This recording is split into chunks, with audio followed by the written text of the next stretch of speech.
किसी भी अष्टमी तिथि को 12 महीने में शुक्ल पक्ष कृष्ण पक्ष की अष्टमी तिथि पड़ती है।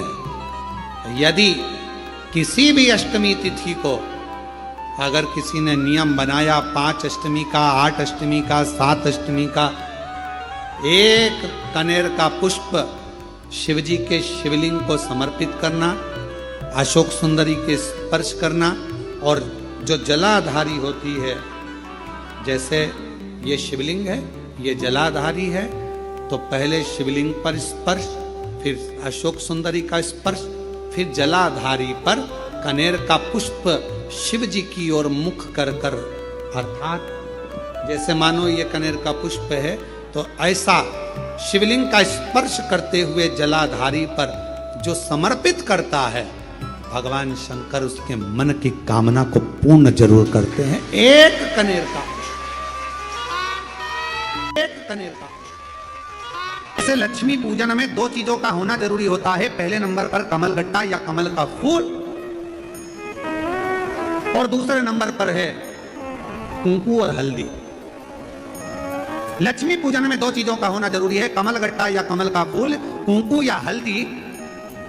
उसी तरह शिव भक्ति में 2 चीजें जरूरी है, एक अटूट विश्वास और दूसरा शिव जी के प्रति पूर्ण समर्पण। बहुत लक्ष्मी, वो कौन से 2 स्थान हैं जहां तू जाना पसंद नहीं करती? लक्ष्मी, वो कौन से 2 स्थान हैं जो व्यक्ति धारण करता है तो उस व्यक्ति के पास में से 2 साल में, 4 साल में, 6 साल में, 8 साल में तो रुष्ट होकर चली जाती है? वो स्थान कौन से? तो 2 स्थान माता लक्ष्मी ने बताए हैं। पहला, फूटे हुए बर्तन में भोजन करना। कौन से बर्तन में? जम के बोलिए जरा।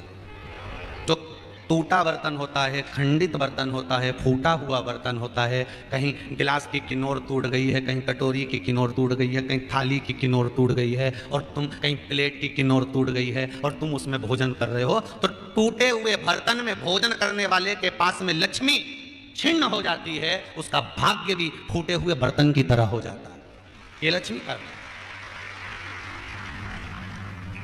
और दूसरा, फटे हुए वस्त्र धारण करने वाले का भाग्य भी फटे हुए वस्त्र की तरह, जैसे फटा हुआ कपड़े का रेसा रेसा निकलता है, उसी तरह फटे हुए वस्त्र धारण करने वाले की भी जिंदगी में परिश्रम का रेशा निकलता रहता है, पर उसको सुख का भान नहीं होता।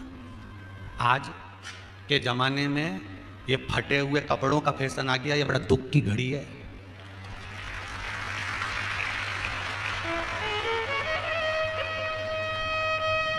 ये बड़ी दुख की घड़ी है महाराज, और लोग उसको फैशन समझ रहे हैं। पहले तो कम फटा होता था, और आज के जमाने में तो इतना इतना फट गया, ऐसा लगता है कि दिवाली का बम चलाने गया था दीपावली पे, और बम कपड़ों के बीच में से फट गया। इसलिए वो कपड़े कब पहनेंगे तुमने अब पहन लिया। शास्त्र कह रहा है, लक्ष्मी कह रही है माता पार्वती को कि 2 जगह पर अगर ये 2 क्रम जिस जीव के होते हैं उसके पास में से लक्ष्मी 5 साल में, हम कई बार कहते हैं इन बच्चों को नहीं मालूम, इन नवयुवक लड़कों को नहीं मालूम, इन नवयुवक बेटियों को नहीं मालूम कि फटे हुए कपड़े पहनने का फल क्या है। आज नहीं, विवाह कर कर जब जाएगी तो मायके से जब ससुराल जाएगी, तूने तुम्हारी अवस्था में तो खूब फटे हुए कपड़े पहन लिया ना, मम्मी मैं तो जीन्स लूंगी ना ये लूंगी, तो खूब फटे हुए पहन, पर वहां जब जाएगी तब मालूम पड़ेगा कि रोना किसको कहते हैं। आज तो कि भगवान नारायण स्वयं इस जड़ के नीचे अपना विश्राम करते हैं। महीने में एक बार पानी के लोटे में, जल के पात्र में थोड़ा सा दूध डालकर, 5 काली मिर्ची डालकर शंकर को समर्पित करते रहो, तो जिंदगी में कभी घर के अंदर कोई बड़ी बीमारी प्रवेश नहीं कर सकती। मान लो कोई व्यक्ति पैसे खाकर चले गया, नहीं दे रहा है, तो शास्त्र कह रहा है भगवान शंकर के मंदिर में शमी का पत्र शंकर के मंदिर में काली तिल्ली के साथ में शमी पत्र, उस व्यक्ति का नाम लेकर शंकर के शिवलिंग पर चढ़ा दीजिए महाराज। शुक्रवार के दिन अगर शंकर के मंदिर में जल चढ़ाया जाए तो नारी का अखंड सौभाग्य होता है। अगर आपके घर में छोटा सा शिवलिंग विराजमान है, आपके घर में अगर छोटा सा शंकर जी का शिवलिंग है, छोटा सा शंकर भगवान का शिवलिंग है, या आपके घर में कुबेरेश्वर धाम का कंकर है, और आपके घर में यदि शंकर भगवान का शिवलिंग है, या सीहोर का रुद्राक्ष हो, या शंकर भगवान का शिवलिंग हो या कंकर शंकर हो, तो निवेदन है जहां पर भी शिवलिंग आपके घर में विराजमान है, अगर छोटी सी कटोरी में एक बेलपत्र को आप नीचे रखिए, छोटी सी कटोरी उस बेलपत्र के ऊपर रखकर उसमें थोड़ा सा मधु शहद शंकर भगवान की साक्षी में शिव जी के सामने अगर शुक्रवार की शुक्रवार रखना प्रारंभ कर दो, धीरे धीरे संपदा की वृद्धि अपने आप होना प्रारंभ होगा। शुक्रवार का दिन अगर अष्टमी तिथि पड़े और उस दिन अगर 5 बेलपत्र भगवान शिव को समर्पित कर दी जाए, तो व्यक्ति जो सोचकर जिस कामना से जिस मनवांछित फल के लिए बेलपत्र चढ़ाता है, उसकी वो कामना मात्र 3 महीने में पूरी हो। जिस व्यक्ति को बहुत गुस्सा आता है, बहुत क्रोध आता है, उसका नाम लेकर लच्छे पर गांठ लगाकर एक सिक्के पर लपेटकर नरसिंह शिला पर फेंक दिया जाता है, तो जिंदगी में वो कभी क्रोध नहीं करता। जिसके घर में संपदा की कमी होती है, जिसके घर में कर्जा बढ़ जाता है, लक्ष्मी नहीं आती, बहुत टेंशन की जिंदगी जीता है मनुष्य, व्यापार चल नहीं रहा, बहुत तकलीफ का जीवन चल रहा होता है, तो आज भी नियम है महाराज कि सोमवार शुक्रवार ये 2 वार ऐसे हैं, इन 2 वार को यदि कटोरी में थोड़ा सा शहद रखकर मधु रखकर यदि लक्ष्मी जी का स्मरण किया जाए और माता लक्ष्मी जी का स्मरण कर कर एक लाल पुष्प उस कटोरी के सम्मुख में माता लक्ष्मी का नाम लेकर रखा जाए और बाद में वही शहद, वही मधु और वही पुष्प सोमवार का दिन और शुक्रवार के दिन लक्ष्मी का पूजन कर कर स्मरण कर कर दूसरे दिन शुक्रवार के दिन पूजन करें, शनिवार के दिन उस मधु का उस पुष्प का विसर्जन करें, सोमवार के दिन पूजन करें लक्ष्मी जी का स्मरण कर कर और मंगलवार के दिन अगर विसर्जन करें, 5 या 7 सोमवार या शुक्रवार को यदि आप मधु का भोग लक्ष्मी जी को लगाना प्रारंभ कर दें शिव का नाम स्मरण कर कर, तो उसके घर में कभी संपदा की कमी नहीं होती। लक्ष्मी उस संपदा को शुक्रवार के दिन बेलपत्री के वृक्ष के नीचे बैठकर घृत का दिया लगाकर शरीर में जो रोग है उसका स्मरण कर कर शंकर जी से विनय कर कर, हे भोलेनाथ आपने शुक्र देवता को संजीवनी मंत्र दिया है, तो क्या आप मेरे को वो मंत्र प्रदान नहीं करोगे? मेरे रोग, मेरी बीमारी, मेरे दुख को आप नहीं हरोगे? शिव से कहो ये शरीर आपने दिया है और भजन करने के लिए दिया है, स्मरण करने के लिए दिया है, कीर्तन करने के लिए दिया है, तो संभालोगे भी आप। और बेलपत्री की ओर मुख कर कर घी का दिया लगाकर महामृत्युंजय मंत्र का स्मरण कर लेने पर धीरे धीरे धीरे धीरे धीरे धीरे वो रोग समाप्ति की ओर आता चले जाए। 2 बाती एक ही दिए के अंदर, एक चावल का दाना उसमें डालकर अपनी कामना कर कर फिर जलाओ, तो 2 बाती एक ही दिए के अंदर, एक चावल का दाना उसमें डालकर अपनी कामना कर कर फिर जलाओ। अभी एक बार प्रैक्टिकल करो। 1 वर्ष का कोई भिक्षा मांगने वाला भी है ना, बहुत दरिद्रता उसकी जिंदगी में है, बहुत गरीबड़ा है, उसके पास खाने तक के लाले पड़ रहे हैं, तो हम उनसे एक निवेदन करेंगे कि प्रयास करो 1 वर्ष। ये 7 जगह हैं जहां पर कभी एक जगह का नियम बना लो, या तो बेलपत्री के पेड़ के नीचे, या शमी के वृक्ष के नीचे, या पीपल के वृक्ष के नीचे, या आंवले के वृक्ष के नीचे, या बट वृक्ष के नीचे, या शंकर भगवान के शिवालय में, या अपने घर के दरवाजे के बाहर। ये 7 स्थान हैं, इसमें से कोई एक स्थान आप चुन लो। एक दिन भी नागा नहीं होना चाहिए, एक दिन भी कैंसिल नहीं होना चाहिए, एक दिन भी उसमें कहीं अड़चन नहीं आना चाहिए। 1 वर्ष ये 7 स्थान में से कोई एक स्थान पर 1 वर्ष तक रोज शाम के समय प्रदोष काल में दिया लगाना चालू करो। भले वो दिया 2 मिनट जले, पर प्रदोष काल में अगर तुमने एक जगह का भी नियम ले लिया 1 साल का, फिर हमको बताना कि मेरे कुबेरेश्वर बाबा ने तुम्हारे घर में संपदा की कमी। एक अगर देवाधिदेव महादेव को आपने चढ़ाना चालू कर दिया, समर्पित करना प्रारंभ कर दिया, तो आपको पीछे पलट कर देखने की जरूरत नहीं पड़ेगी, महादेव हाथ पकड़ ही लेता। का पुष्प एक पात्र में जल और दूध ले लीजिए, शुक्रवार का दिन। तो कहोगे गुरुजी ये कथा कहां से निकाल के लाए हो? तो विष्णु पुराण में से आप उसको स्मरण कर सकते हो। काय में से? विष्णु पुराण में से। एक पात्र में देसी गाय का दूध, जल उसमें रखकर, और आपके यहाँ अगर लड्डू गोपाल हो, यदि आपके घर में ठाकुर जी हो, लड्डू गोपाल हो, विष्णु जी का कोई स्वरूप हो, श्री हरि का कोई स्वरूप हो, तो उस पर शुक्रवार के दिन आप संध्या के समय पर दुर्वा डालकर, उस दुर्वा से अगर लक्ष्मी जी के नामों का 108 बार उच्चारण कर कर, घी का दिया लगाकर, कैसर के चावल साथ में रखकर केवल उस जल का और दूध का मात्र छींटा देते हो, तो उसके घर में कभी लक्ष्मी की कमी नहीं आ सकती, संपदा बढ़ती चली जाती है, संपदा बढ़ती चली जाती है। 108 बार लक्ष्मी के नाम का मात्र उच्चारण कर लेने पर, भगवान विष्णु के चरणारविंद पर, भगवान विष्णु के चरणों पर केवल उस दुर्वा का, जल का, दूध का सिंचन कर देने से भी लक्ष्मी की वृद्धि होती है। घर में लड़ाई चल रही है, क्रोध हो रहा है, विवाद हो रहा है, आपस में परिवार टूट रहा है, विवाद हो रहा है, पति पत्नी में झगड़ा हो रहा है,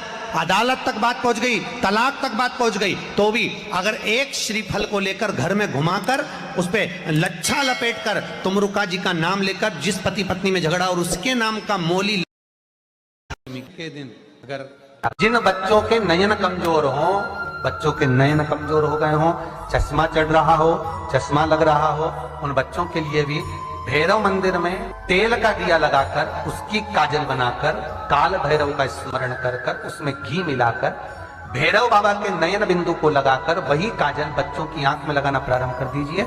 नेत्र की रोशनी अपने आप बढ़ना प्रारंभ। काल भैरव का स्मरण, पर डॉक्टर को जांच जरूर कराना हो, कहीं सी और बना के दिन अगर काल भैरव भगवान का नाम उच्चारण करना, कैसा भी चर्म रोग हो, कैसी भी बीमारी शरीर की चमड़ी से जुड़ी हुई अगर हो गई है, काल भैरव भगवान का स्मरण फल देता। भैरव भगवान का नाम लेकर जल समर्पित कर कर, मां भैरवी का स्मरण कर कर, जल की धार का स्मरण,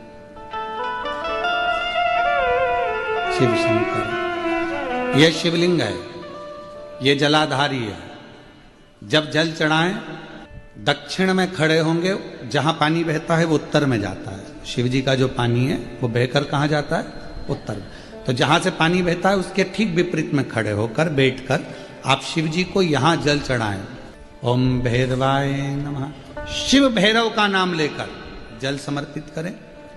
मां भैरवी का नाम लेकर यहीं से जल की धार यहां चढ़े।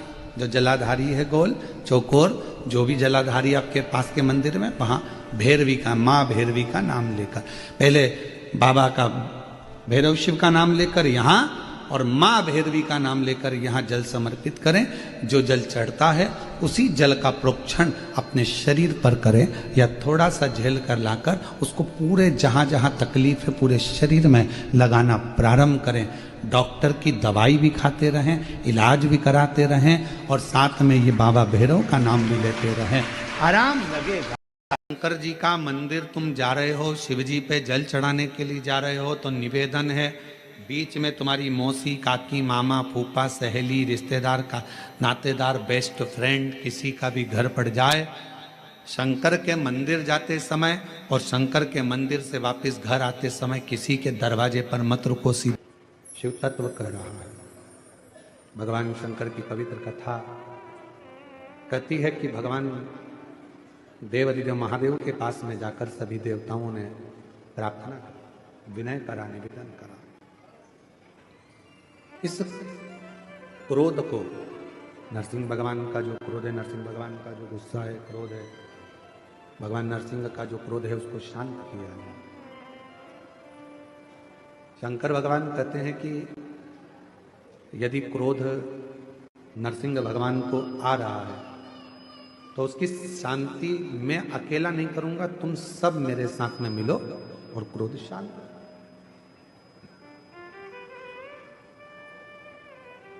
मैं एक शरम्भ पक्षी का रूप रख लेता हूं। शरम्भ पक्षी मतलब मनुष्य जैसा शरीर है, शेर जैसा मुख है और पंख लगे हैं, वो शरम्भ पक्षी। और शरम्भ पक्षी का रूप रखकर मैं नरसिंह भगवान को क्रोध को शांत करूंगा, उनको पंजे में उठाकर अलकनंदा नदी में ले जाकर डालूंगा, जिससे उनका क्रोध शांत हो। शरम्भ पक्षी का रूप रखकर भगवान नरसिंह भगवान के पास में पहुंचे और नरसिंह भगवान के पास पहुंचकर उन्होंने नरसिंह भगवान को अपने पंजे में लिया और अलकनंदा नदी में ले जाकर छोड़ा। कभी बद्रिकाश्रम आप लोग जाएंगे दर्शन करने के लिए, तो जब अलकनंदा नदी के पुल पर चढ़ेंगे तो ताप्त कुंड के ठीक नीचे की ओर एक नरसिंह शिला है। उसका दर्शन मात्र कर लेने से व्यक्ति के जीवन में क्रोध की शांति, क्रोध की शांति। शरम्भ भगवान शिव जी का जो ये नाम है शरम्भेश्वर महादेव, ये कोई साधारण सा नाम नहीं। भगवान शंकर का ये जो नाम है ये क्रोध को शांत करता है। इसलिए जब जब अगर अपने भीतर अगर कहीं क्रोध उत्पन्न हो रहा है या अपने को लगता है कि अपन बहुत गुस्सा कर रहे हैं, एक बेलपत्र को अपने हाथ में रखकर शंभेश्वर महादेव का नाम लेकर अपने घर में जो शंकर का शिवलिंग है उसको यदि समर्पित कर देते हैं तो हमारा क्रोध उसी क्षण समाप्त हो जाता है, शांत हो जाता है। शंभेश्वर ये क्रोध की शांति के लिए शंभेश्वर बाबा। 5 स्थान पर लगाया गया चंदन व्यक्ति को बाधाओं से बचा लेता है, विपदाओं से बचा लेता है। जैसे पंचदेव का पूजन, शिव पंचायत का पूजन बाधाओं से बचा लेता है, विपदाओं से बचा लेता है। कई कई मंदिर ऐसे होते हैं जहां पर शिव पंचायत नहीं होती है, कई कई मंदिर ऐसे होते हैं जहां पर शिव पंचायत के देवता नहीं होते हैं। शिव पंचायत में सूर्य देव, भगवान नारायण, माँ जगत जननी, भगवान देवाधिदेव महादेव, स्वयं भगवान श्री गणेश जी महाराज, ये 5 देव शिव पंचायत के मूल देवता माने।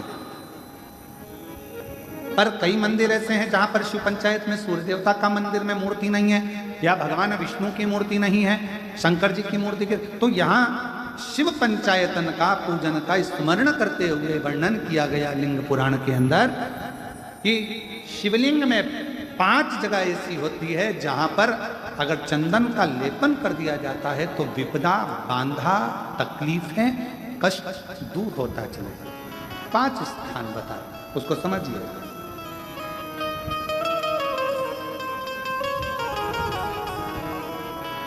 जैसे इसको देखो, ठीक है,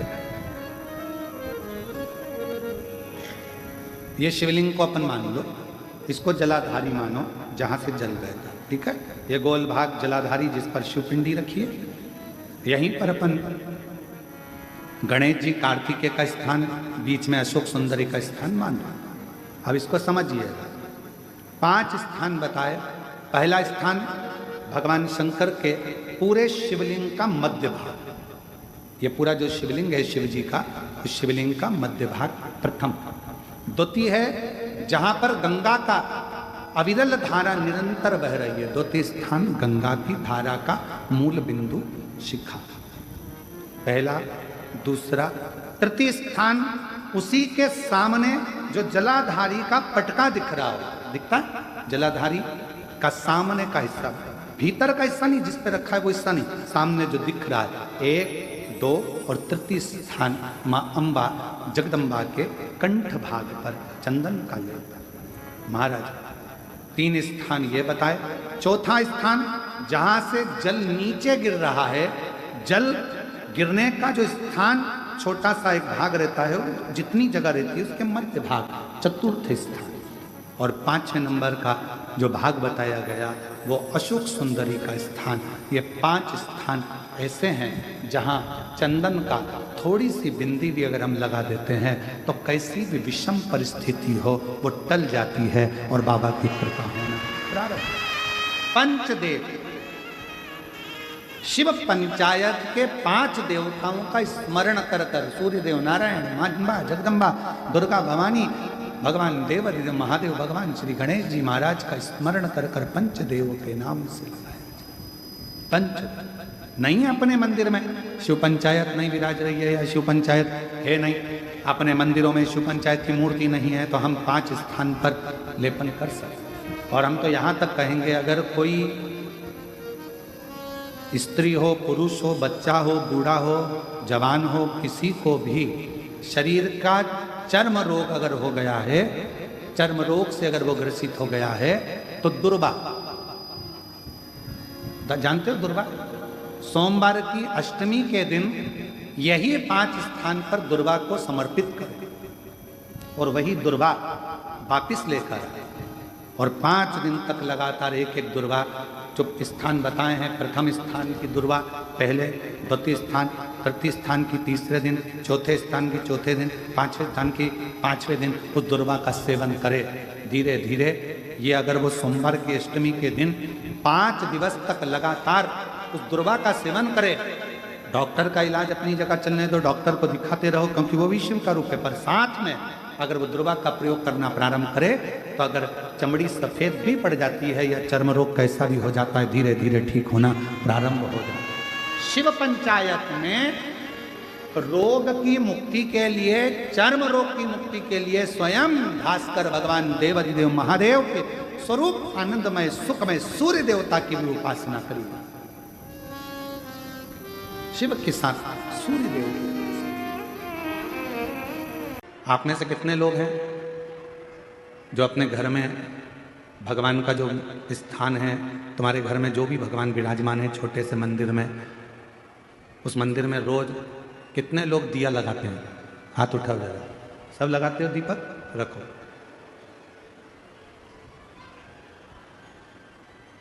दीपक लगाने का मतलब क्या है? क्यों हम भगवान के मंदिर में दीप प्रज्वलित करते हैं? क्यों हम भगवान के मंदिर में दीप लगाते हैं? उसका कारण केवल एक होता है कि तेरी ज्योति और मुझ में जो तूने ज्योति दी है वो दोनों ज्योति का मिलन तेरे सम्मुख में हो जाए। जब मैं ये ज्योति प्रकट करूं तो हे मेरे भोलेनाथ, हे मेरी माँ जगत जननी दुर्गा भवानी, हे मेरे कृष्ण कन्हैया, हे मेरे राम, हे मेरे बुढ़ादेव, ऐसी कृपा करना कि तुम्हारे भीतर की जो ज्योति है इस मेरी आत्म ज्योति का कल्याण करे और मुझे संसार से आनंद करा करना।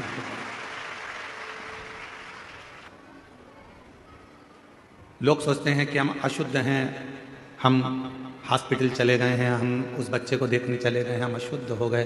ना ना ना, रुद्राक्ष आपको हर पल शुद्ध करता, हर पल शुद्ध करता। जैसे भगवान के भोग में तुलसी डाली जाती है, बिना तुलसी के क्या भगवान भोग स्वीकार कर लेते हैं? जम के बोलो, नहीं करते।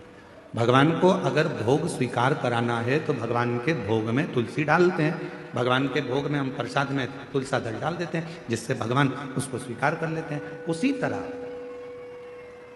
भगवान भी जिसके गले में रुद्राक्ष है और जिसके गले में तुलसी की माला है, भगवान भी देख लेता है कि मुझे इसको स्वीकार करना है, ये मेरा अपना है, इसको मुझे स्वीकार करना है, ये मेरा अपना।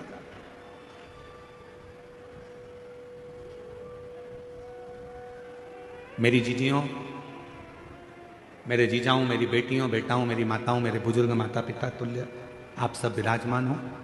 मैं निवेदन करूं आप सबसे, भव सागर बहुत गहरा है, संसार सागर बहुत गहरा है। इस पूरे संसार सागर में आज के समय में किसी को समझना बहुत कठिन।